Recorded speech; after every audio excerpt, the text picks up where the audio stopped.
A very good afternoon, students. Welcome to Math Solutions by Aman Sodi. Our today's video is based on the topic conversion of units, in which we are going to learn how to convert various units from one form to the other form. And this topic is widely used while solving the questions for mensuration, whether it is for class 6 or 7 or 8.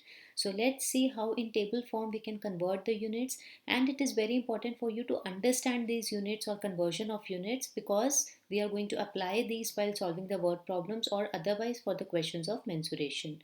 So when we come to know about the units of measurement, there are various units of measurement which are used, whether it is millimeters or centimeters, decimeters, meters, decameters, airs, hectares or kilometers. So converting from one form to the other form, especially when you are calculating area for something, is very important.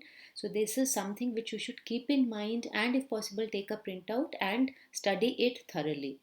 So converting for the unit of lengths, as you can see here, we have described a table in which I have measured the various lengths and converted them into the corresponding lengths. For example, 1 centimeter is 10 millimeters.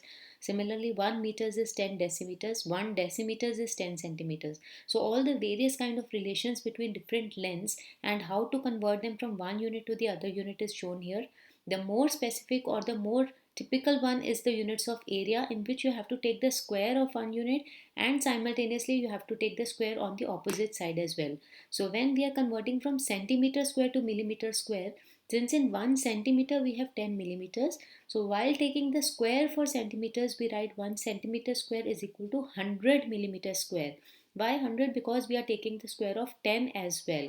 So simultaneously, when you convert for the other units also, this kind of table you will get, and it is very important for you to understand and memorize this table, which is going to be of great help to you in the topic mensuration. So I hope all these topics are clear to you. Please go through this table. Thank you.